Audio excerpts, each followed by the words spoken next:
Well, good evening, everyone.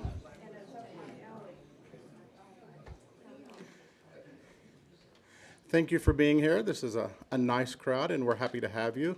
Hopefully, you all remembered to vote. If you didn't, you have about 30 minutes after this program is over to drive safely, but rush out and get to the polls. So, just a quick commercial.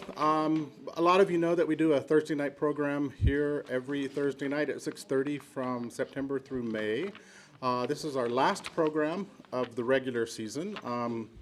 We do that so that we can be outdoors when the weather gets nice. Nobody, including myself, really wants to come in during the summer months. But we do take advantage of special speakers when they're in the state. And on June the 8th, so 2 weeks from tonight, we are going to do that when Linda Sargent Wood, who's a professor at the University of Northern Arizona, I think it is, will be here, and she's written an article in our magazine, and she's going to talk about, the title of her talk is "We Had to Start Treating Them as Human Beings," Dr. Philip Pallister, Clinical Genetics, and Montana's Institute for People with Disabilities.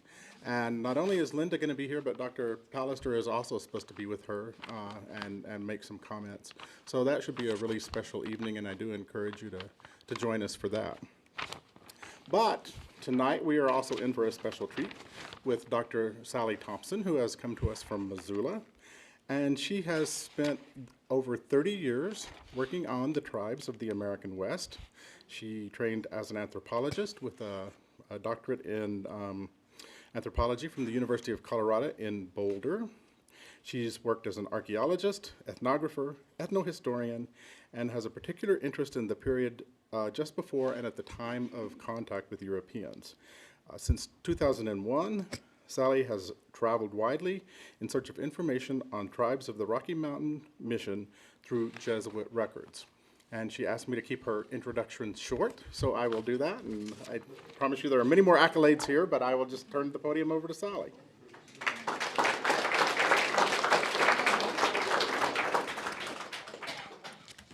What a nice crowd. This is great. I'm excited. I'm a bit of a fanatic, for some of you know that about me. Obsessed with these records, and I really have been to Europe and Canada and really obscure places digging up these things that the Jesuits left behind. And I just, so you know, I don't really know much about the Jesuits. Okay, I don't have that background, and I haven't even paid a lot of attention to the people who wrote the records. What I'm doing is trying to ferret out what I've been able to learn about Native people here through their writings and maps and paintings. So tonight, I hope you will enjoy this visual story we're going to tell. That how many of you are familiar with Nicolas Point? A fair number of you. Okay. Well, you may challenge me. We'll see. I think most people here are probably very familiar with Father De Smet. You know, he wrote so much, and others wrote about him, and he was the head honcho, right, of the Rocky Mountain Mission. And so his story has stayed in our records, but most people really don't know about Nicolas Point. And so I just wanted you to know a little bit about them as a team, because they came together and worked together for the founding of St. Mary's Mission. And they're relatively the same age. They're both, well, Father De Smet's from the Flemish part of Belgium, and Point was from the border of France and Belgium, and so was more of a French-speaking background. But they both, you know, ended up in St. Louis. And I can't find any images of Father Point except a few that he painted of himself, just to give a little perspective to some of the stories he tells. But they're very small, so that's why it's not good, because I've blown it way up so you can see. No one ever sketched him or photographed him that I'm aware of. And since I said I've looked far and wide, you'll understand that there probably aren't any. But I'm always open, so keep me in mind if you ever run across an image of Father Point. So the book Wilderness Kingdom is where most of us have learned about his work and his paintings. And it's a wonderful resource that was published about 100 years after it was pulled together. Father Point, left here in 1847, right at the end of this story, and went to Canada where he died. But in 1860 or so, he decided he should really pull together the records he made of his time in the Rocky Mountains. And so those records are published in this book, Wilderness Kingdom. Well, a lot of the information didn't make it into this book. Either he didn't remember or anyway, and the way it's arranged is very confusing. So some of you may have tried to put together, the sections don't match up. Does anybody know this and has tried to kind of figure out what these paintings are about, but they don't line up? Anyway, the Coeur d'Alene part of it is really good, and you can figure out the stories, but this part, I don't think most people are even aware of how much of his work was Blackfeet and Gros Ventre. And that's because the writing for that actually was in some letters that were discovered a decade after this book was published. And that's this book by another Jesuit who found these records, I think in Santa Clara, California. And I have always thought of these paintings as authentic as could be, almost like a photograph, since they weren't taking photographs then in the 1840s. And so the book begins with this preface by anthropologist John Ewers, who really says, this is the only person who accurately both described and depicted life on the plains at that time. Well, I've done a lot of work with young people on the Blackfeet Reservation, and I'm going to give a plug for a book that the Historical Society published and they get all of the proceeds from. It's called People Before the Park, which I wrote with Blackfeet and Kootenays. And so, the elders and I were working in Browning. We went to the high school and talking about the seasonal round and wanted to get the kids involved. And I showed this image as part of that conversation one day. Well, this kid in the back row, who really I thought had been asleep, had his head down, old cap on, he goes, "That's not right." It's like, what do you mean? And he started to pick it apart culturally. He said, "That doesn't look like the holy woman. It looks more like a priest. And her hair's all wrong." And then a girl said, "Look at that long-legged white horse." We didn't tend to prefer white horses, and they were short-legged ponies. That's not one of our horses. And anyway, I just thought, wow, this is really interesting. So I went back the next year, and I took a lot of his work, and the kids just went to town. They picked it apart, and I started to think, well, we all have come to understand this phenomenon of seeing and hearing what we already think we know through the election process this last year. And, the psychologists are showing us how we really can't see and hear what we don't have a space for. And I think we have the same thing going on with the work of Nicolas Point. So the challenge of working with this material is to try and step back from it and think about what influenced the ways that the Jesuits recorded what they saw and experienced with the native people of this land. So, what are their biases and what influenced their perceptions? And then especially with the painting, what limited Point's ability to be an accurate portrayer? And then how do researchers get at the truth in this story? Because clearly I was on the wrong track until that kid said, "This isn't right." So I think this kind of sums up the perception, the point of view that Nicolas Point brought to the area. And this is one of his paintings in Wilderness Kingdom. And you can see, they're bringing temperance and all things good to dark, heathen, diabolical, lost souls. So if you're observing a ceremony among people that you perceive that way, you're not going to have the kind of open-minded respect for what you're observing than if you were a clean slate yourself, right? And none of us are clean slates, so it's kind of an interesting thing to think about how we do this as well. But I think Nicolas Point's a little bit more blatant than many of us. And so thinking about him as a painter, the question is, what did he do on site? And we don't really know. He did a lot of sketches as well, and the sketches are at the Midwest Jesuit Archives in St. Louis, and the paintings are at a Jesuit Archives in Montreal. And they're tiny. They're the size they are in the book. They're these little ovals.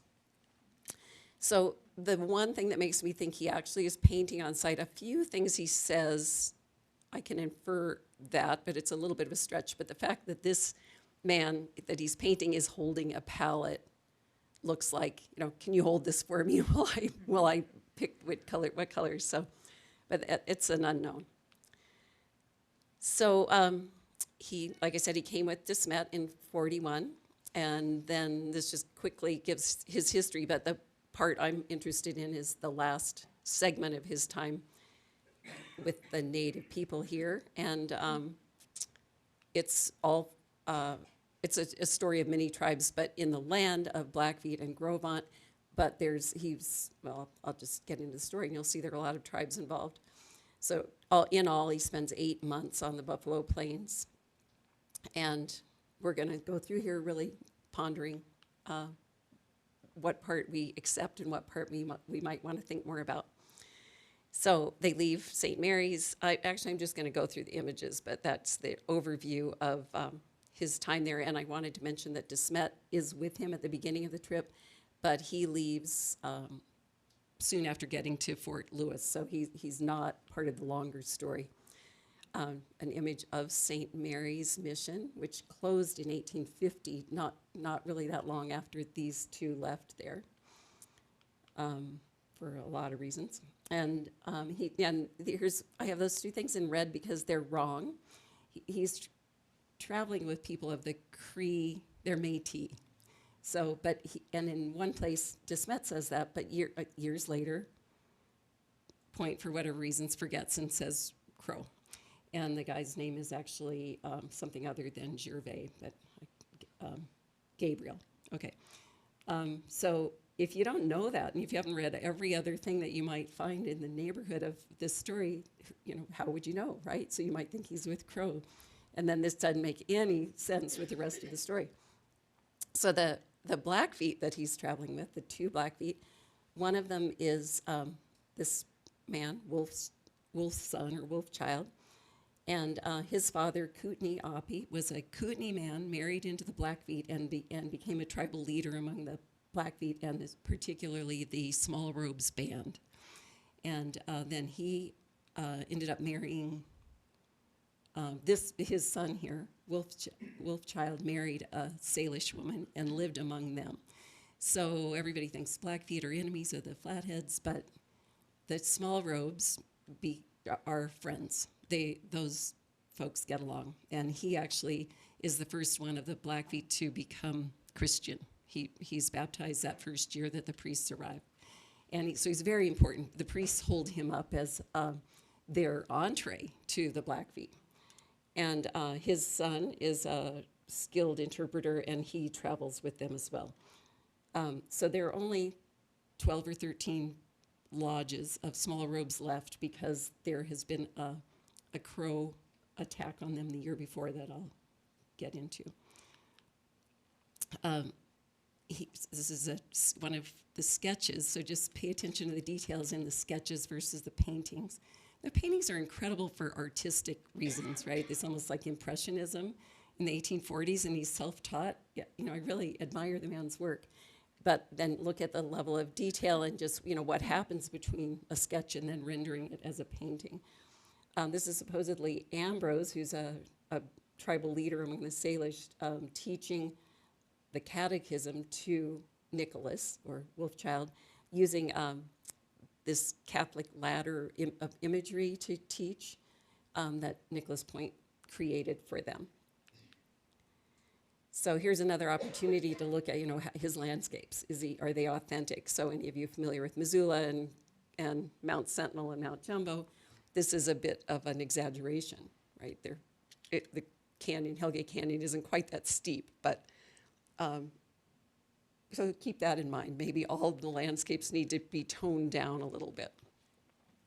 So they travel kind of the Interstate 90 route over to the Three Forks, and it takes them that 200 miles.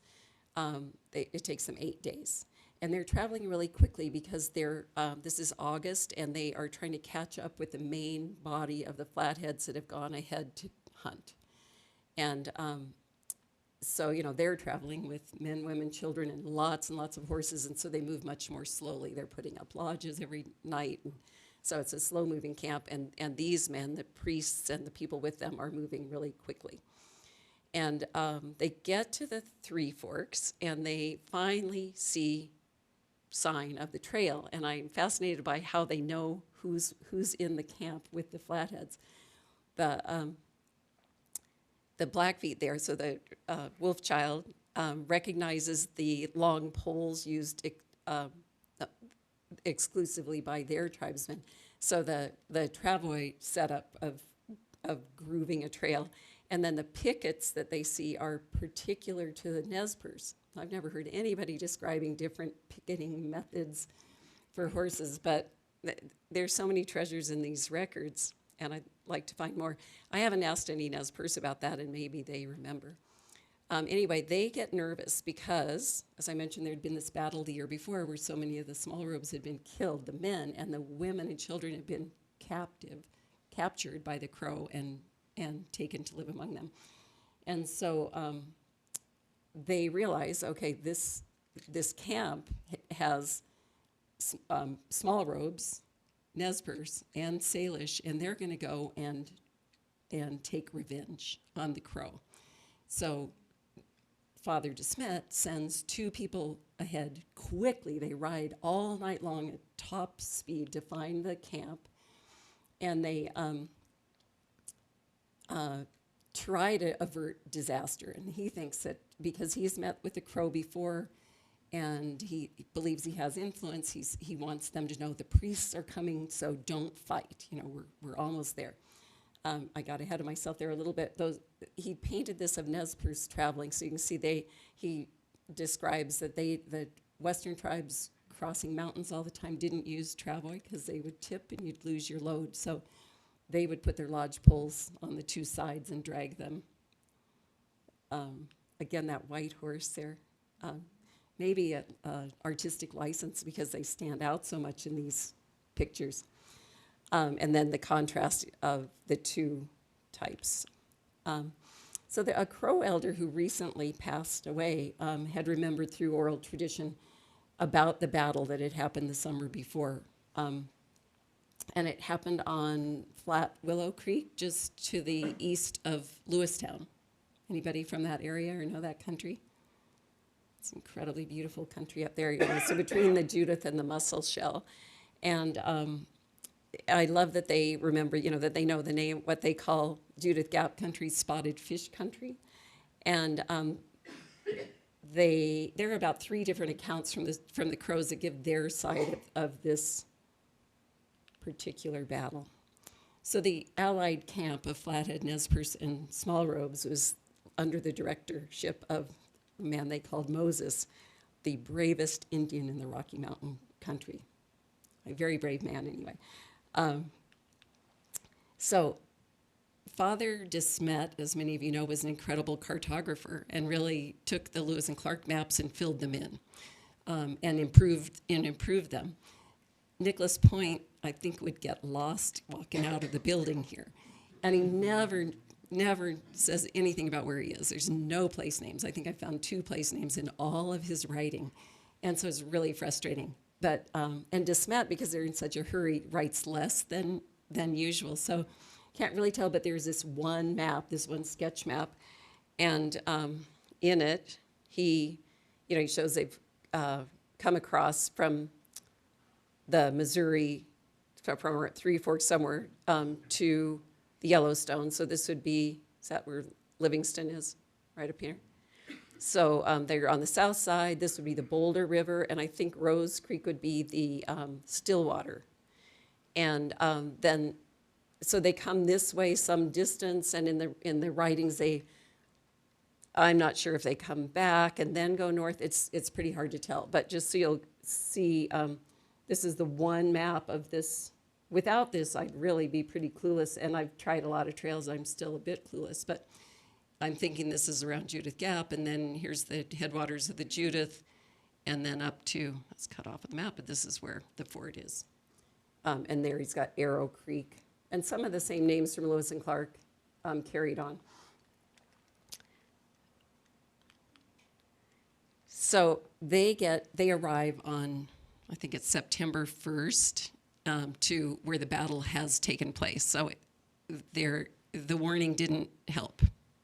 These people were all hot to engage each other. And in this case, the Allied group beat the Crow, and the Crow weren't there. When the priests arrived, they had fled, and a number of them had been killed. So there was a big celebration among the Blackfeet, and they kind of apologized to the priests, but it was sort of like, this is what we do, and we're really happy to have won this year, you know. So Point and DeSmet both write extensively about what they observe here, and so it's a pretty unique document, and especially the fact that they're both of them writing, and they're not like Lewis and Clark where they're supposed to duplicate what one says. They're each really recording their observations.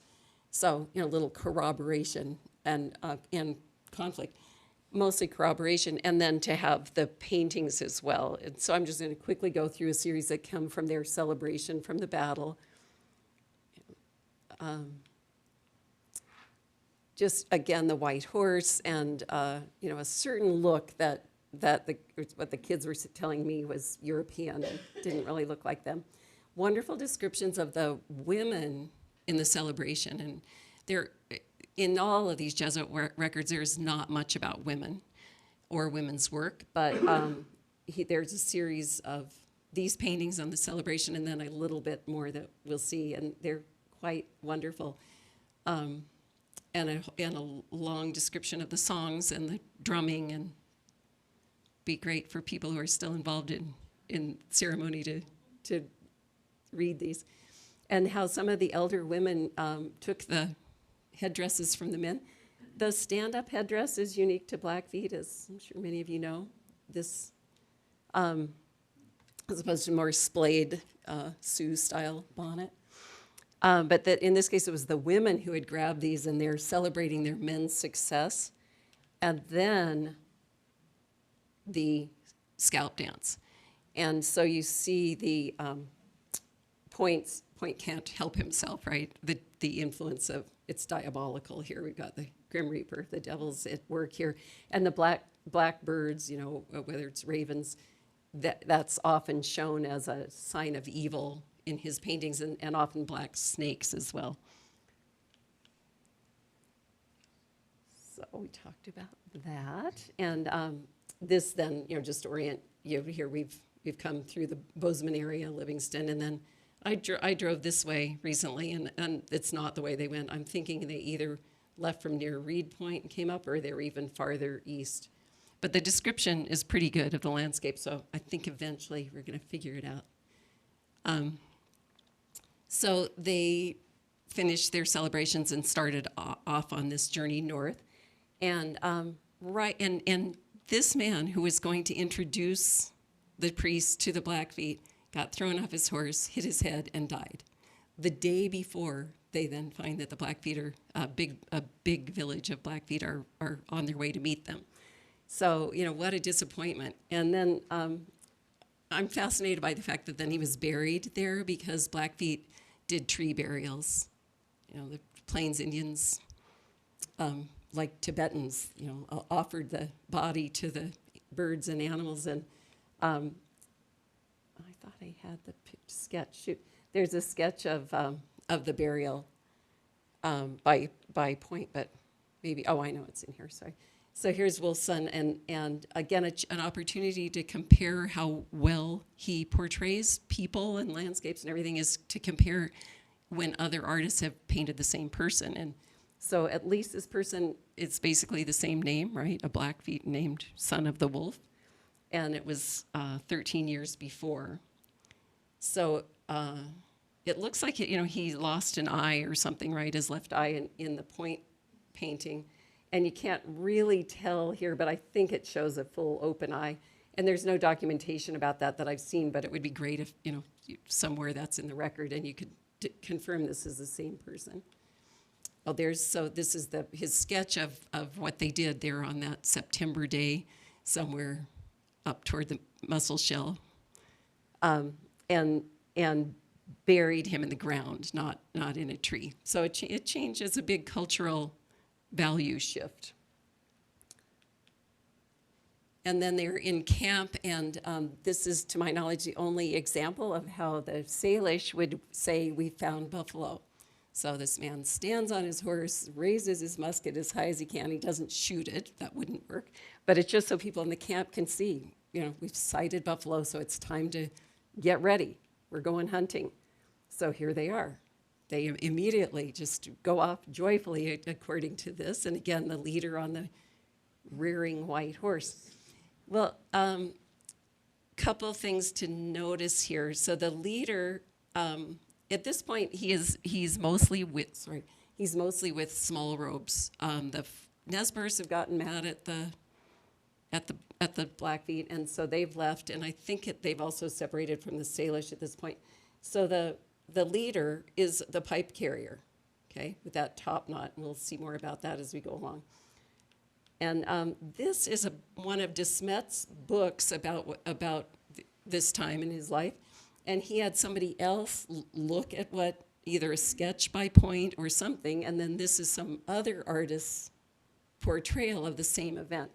So you can see similarities, but look at how it's not the top knot hair of the pipe carrier, it's a helmet, right? So is it just that person that he showed it to doesn't know, because he can't perceive this, having not seen it, so it comes out more like a conquistador's helmet or something. So they go on their hunt, and here's one of his many pictures, and you wonder, is that a recognizable landscape if you tone it down a little bit? Are people in the Musselshell Valley, could somebody go, "Oh yeah, I know right where that is"? And who is that man? Yeah, but who is it? Usually you'd see him in the winter. I don't know why he's shown in it's Santa, for sure, right? I have no idea on that one. Then they, gather around, smoke the pipe, talk about the exploits of the day. And one evening, a sign talker from the Small Robes Band came in to talk to them about what he'd observed during that battle, and to let them know how impressed they were by the bravery of the Flatheads and how they felt like they actually did have more power because of the spiritual enhancement of Christianity. So they were eager to become baptized themselves and to introduce the priests to the other bands of Blackfeet. So they learned that they're just a day away from Big Lake's band, and he's a powerful chief with a huge band of people, but Big Lake doesn't come to greet them. This pipe carrier does. Now, I think it's the same person in two different views of Points, but I can't swear to that either. Both priests give incredible descriptions of this top knot. And in this case, in one case and in this one, it looks like it. De Smet says it's a combination of buffalo hair and their own hair, and that it was like 8 feet long, all wrapped up there on his head.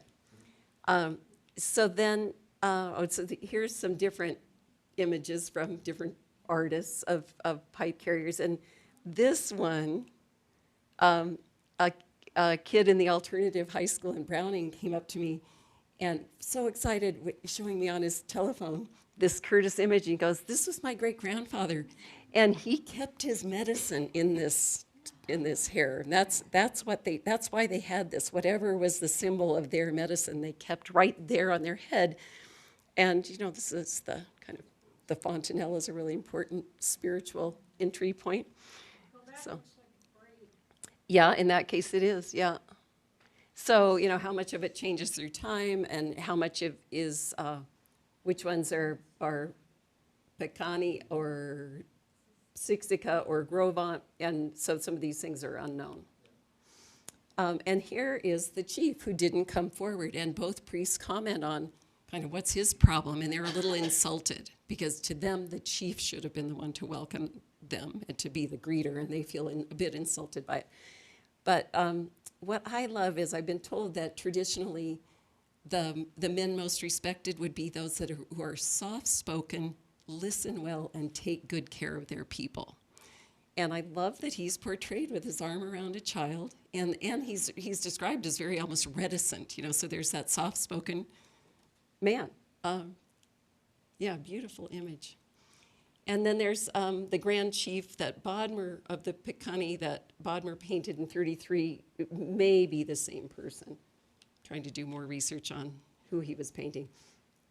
Then his detail of travel. And then the first view of Fort Lewis, which is across the river and up a little bit from Fort Benton. So down here. A little, and in this case, probably again, artistic license. Certainly the hills don't look like this from that side, and if you squashed them down, maybe. Anyway, not true to life. And then this would be from across the river. So this would be just upstream from Fort Benton on that side, and looking, the boat has come in with supplies, which is why they have moved kind of quickly up to Fort Benton, because the Indians all want to get there, because the new stuff's arrived. And they want to be there ready to trade. So here's his rendition of the first trading party, and the people at the fort shoot off cannons and make it a big welcome ceremony. And you've got the women unloading their hard-worked tanned hides, the buffalo robes to trade, and again a white horse. And then the headman being greeted by the traders at the fort, and here you can see, it's the most important people, like the pipe carrier. His proportions are screwy, right? He's struggling with that, so that's one of the areas that he hasn't mastered. And I love this painting of the women in their finery. People traveled in everyday clothes, just like we'd wear our jeans around, but if it's an important event, you get dressed up. And so they would have undone their suitcases and pulled out their fine beaded or quilled robes and approached this as a very ceremonial kind of important event. And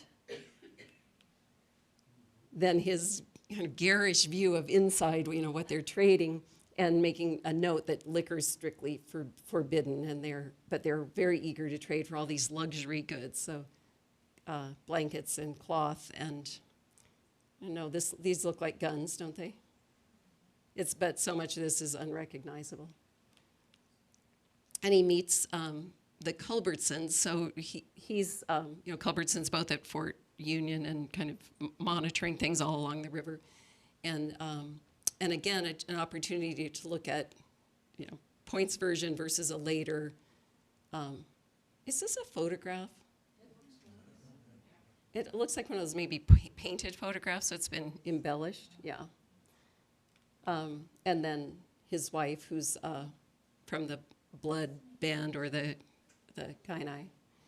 And what do you think? Do they look like the same person? Sort of, yeah.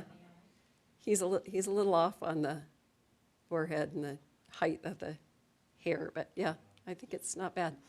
So this young man, and they're relatives of this family, I think both on Belknap and the Blackfeet reservation.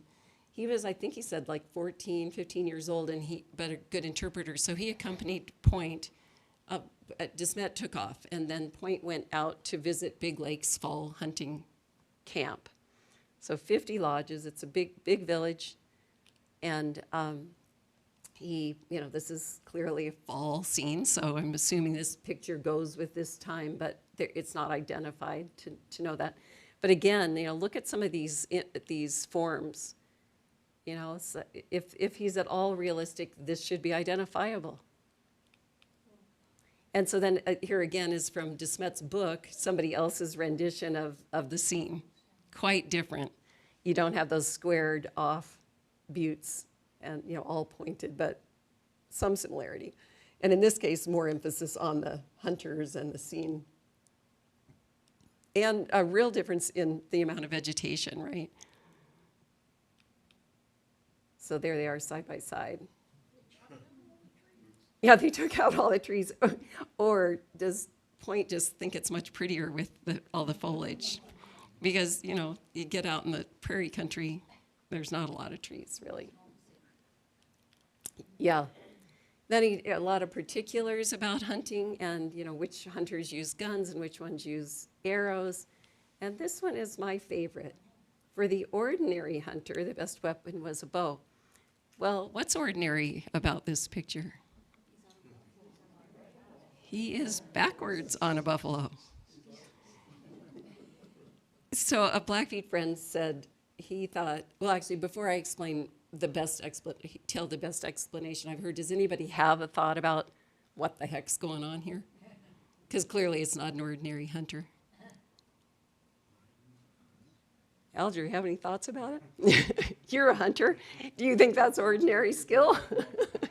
Okay, so my friend said he thought that this buffalo he's trying to portray it down. Like he had shot this buffalo and then he got charged by this buffalo and he had to quickly turn around and try to shoot it. So that makes sense, right? But most of his dead or wounded animals, he shows blood coming out. And so maybe he forgot that. Anyway, just not an ordinary hunter, right? So while he's in Big Lake's camp, he says this friendly party of Gros Ventre passed through and they invite him to come visit. So he goes back to the fort first, and I'm not sure if this is earlier when they've come into trade. That's what it looks like. And this is supposed to be another image of Culbertson. And then, and I can't swear if these are, I think it did say Gros Ventre, but they're how you can't really tell the difference, or I can't see a big difference between these pipe carriers and the Blackfeet one that he had shown earlier. And I only am assuming this is at the fort because this looks like a framed painting, right? So it wouldn't be in a Gros Ventre camp. Okay. But this is in their camp and the lodge of the head, the main pipe carrier. So here's his bundle that goes with the pipe. And he never talks about it, but bundle holders are a couple. You know, it needs like a mother and a father. A man and a woman tend the bundle. That's treated like a living being. And so I love that it's beautifully painted, even though he doesn't talk about it. And and then one of his self-portraits. So from the Gros Ventre, he learns a lot about hunting and trapping. But, you know, this is a fall camp, and they're not going out. There's no indication they're going out eagle trapping and that he went with them. I think this is in his mind's eye based on the description offered. And it's a little hard to make out, you know, that it really would look like this. But he's trying to picture an underground pit where they've put branches and then they have a live rabbit or something on a thong. And then the eagle, usually I would think it would be a single eagle, but I don't know. Maybe more than one would come in. I think usually you probably would want your hand covered with a pretty good glove.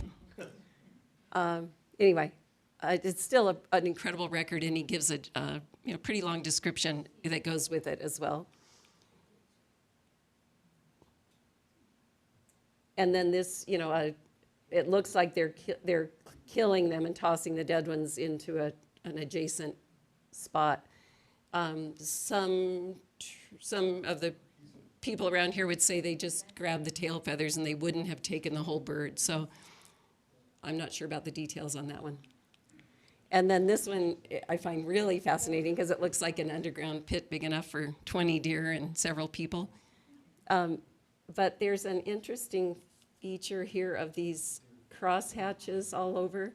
So maybe what was described is, a natural depression, and then they built sort of an enclosure, and then you could be in it. So he's picturing it as subterranean, actually, dug out, but that would physically be impossible. So having to kind of figure out what he heard and what he's imagining. He does and it's fall, so that works. And this is, it's a woman and 2 children helping with this work. So there's a detail that you might not otherwise know about. Oh, there you can really see the cross-hatching that I think is supposed to be the construct that they created. Then as they're leaving, it's really gotten cold and wintry, and he does see kids playing spinning tops on a pond. This one again, right at open water and running right by it, and that seems questionable. And then, who's this? And looking off at the mountains and totally ignoring the kids right by the open water. Yeah, and it looks like she's not clad. Anyway, I have no idea on that one. Anybody have any guesses? The maiden of the mountains? Anyway, then he gets back to the fort and goes off with another interpreter and goes up north to the camp of the Kainai, or the blood group. That this is the brother of Natoista, Mrs. Culbertson, and he's a powerful leader among the Kainai. And there's a lot about him and his power, and especially about this bird. In the writing, and he's fascinated by what he sees in his lodge. Again, his proportions are weird. This is supposed to be the tripod backrest, and then the people are, and then I'm not sure about that. Is that supposed to be the priest or a ghost? And then he describes all the objects, and he's really fascinated because he says that this man has two guard animals, this cock and a dog. This really looks like a Chinese pheasant, right? So I've never seen reference to somebody bringing in Chinese pheasants, some of the fur traders bringing them, but some of them were back and forth from China, so possible, but again, just these details that are they're there with no explanation. And what about this? Any thoughts? Looks metal, I think. Yeah. They're having their coffee brewed in here. And the kind of detail, but because of the blue being used to show the sheen of metal, that this even looks like it has a stand and everything. And then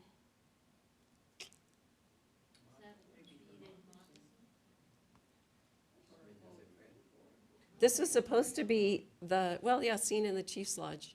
Yeah. And then with the proportions, who knows? Yeah. Anyway. And then they're kind of put to the test of who's got stronger power.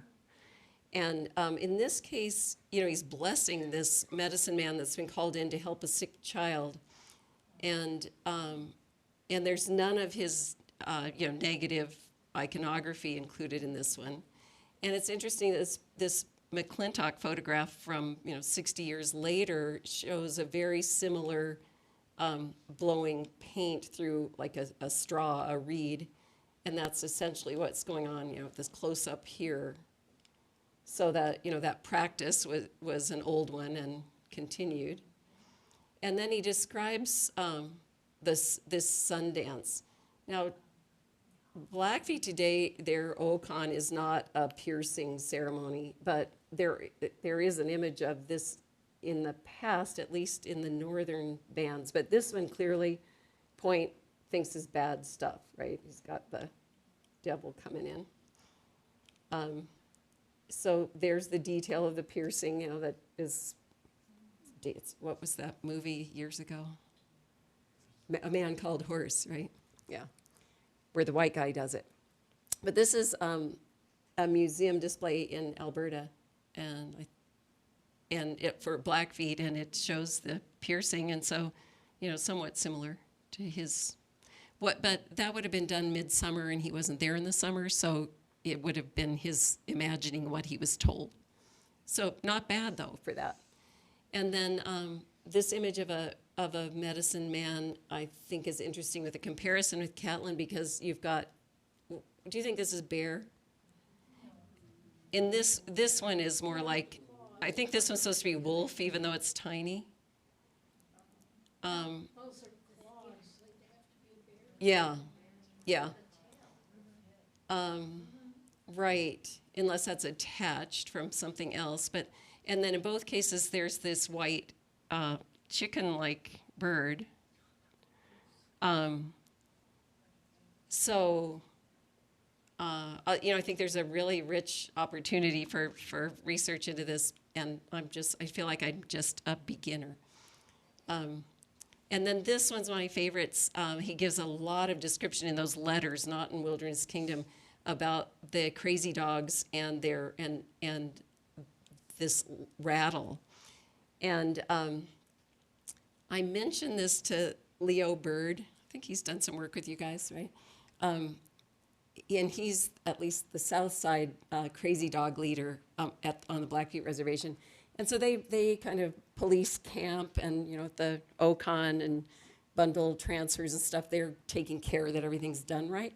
And so I mentioned to him this, I showed him this picture in the description, and he said, yeah, and then that they still go to the same place to get the little pebbles that they use for those particular rattles. And he goes, that's at the Rattle Hills, down there by Haystack Butte. Well, who's a Lewis and Clark buff in the room? Who knows what Lewis was looking for that's Haystack Butte, what he called it?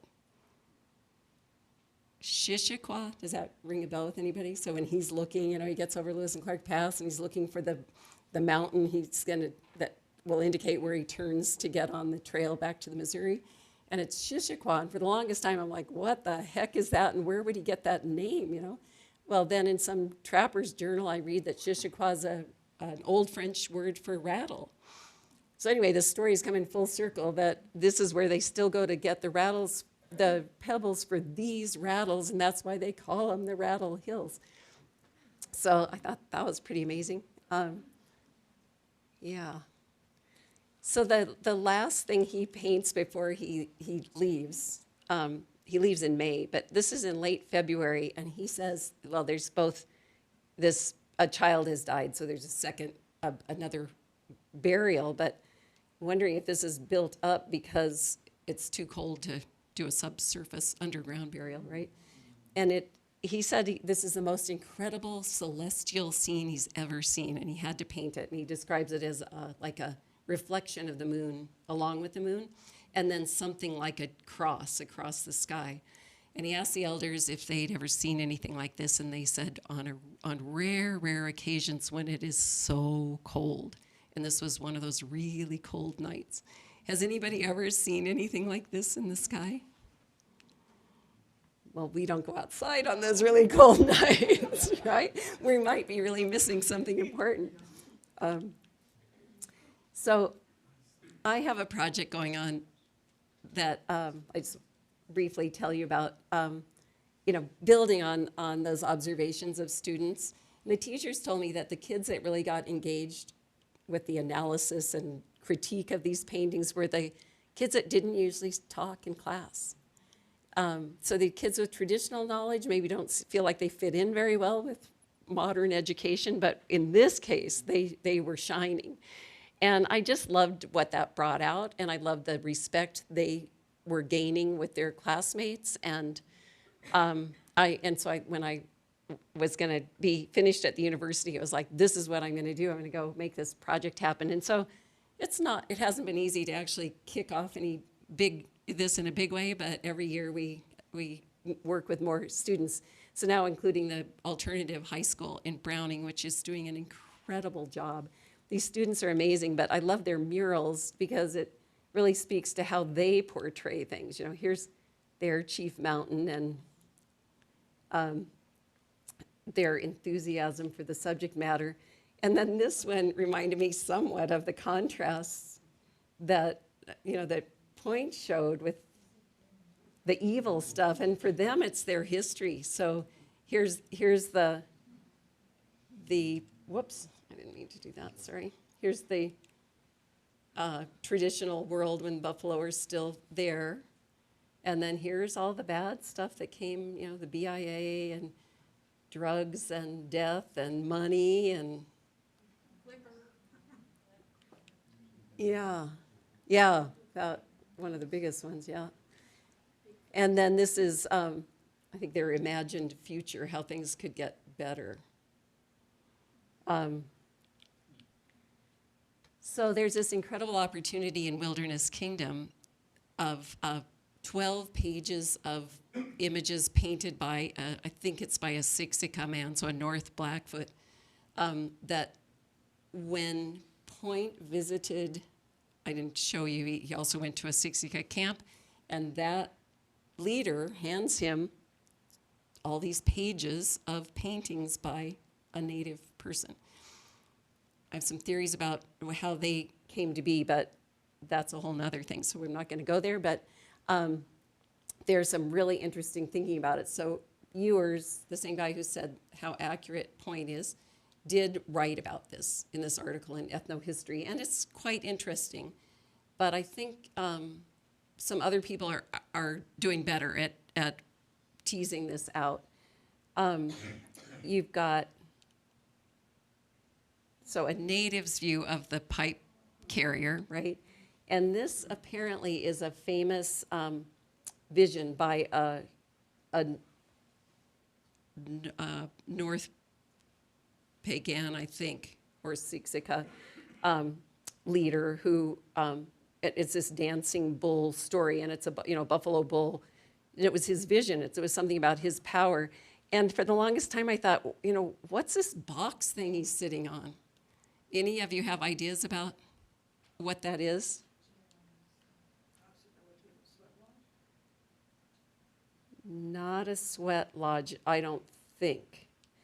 I think from talking to ceremonial people in Browning that he's trying to show a flat robe, and that and then it has the branches out on the edges, at the corners, and he just, the two-dimensional, three-dimensional thing just didn't work for him. So it's not supposed to be elevated like 3 dimensions. So this is a whole nother body of things, and this is what the kids are they're looking at the Point images and the Siksika images, and then they're going to retell and repaint these stories themselves. Yeah, they're going to interview elders, and then they'll ultimately be an exhibit contrasting the two. So kind of the insider-outsider perspectives, right, and the time gaps. So I love, some of these, the way we perceive each other, and what catches our eye is what's different usually, right? But look at how he hasn't figured out how to show that the legs are straddling the horse. But the horse's life force is he wants to show it. Something that a European wouldn't think to do, right? So very different orientation about life. And then the men from the fort, always with their pipes in their mouth. So that's what caught his attention. And then, similar subject matter and how differently they're portrayed. And in this case, the blank shield. And is that because it would take power away to show the image on the shield? So I don't know, but that would be my guess on it. And then then this is carried over from rock art, the way you show different animals for sure. Maybe you can't make it out. I mean, this is a beautiful horse, but that it's a shod horse, right? And again, the guy's both legs are on one side, and he's got a stand-up bonnet, so we know he's Blackfeet. And then again, that same thing, the shield is blank, the face is blank. Is this, you wouldn't show somebody's face? Or why is it portrayed that way? I don't know. But it's interesting. Pardon? Maybe. So it'd be interesting to look at rock art and at hide art from the 19th century and see what the patterns are. So how close these are to those. And there's just the larger version of that wonderful piece. And then the fort. And I think if we could figure out which fort it is for sure, we'd have more sense of how this man came to paint these paintings. But it's clearly not Fort Lewis. And what do you think about the flags? Is one the Union Jack? And one the fur company, or? And then how all the fur traders always stand like this, like they're watching and they're powerful, right? It's body language that strikes this man as interesting, so he always shows them that way. And then this is Point's image, you know, kind of a similar thing of how he's showing a fort. And then that you paint what's unfamiliar to you. So he was fascinated with the travois as this Indian was with wheels and wagons. And what animal is this? A mule with those ears? Yeah.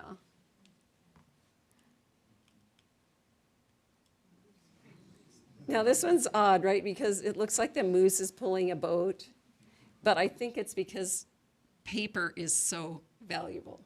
And so on one piece of paper, there's a lot of different things going on. Because here, whoops. That flag was similar to the one that was on the fort. It is, yeah. Yeah, good observation. So these are the men dragging the boat, right?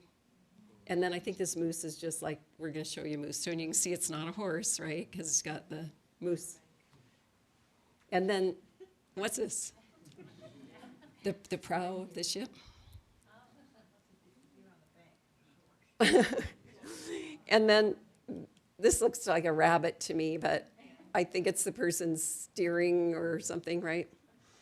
And yeah, then this guy's way the heck up there on that.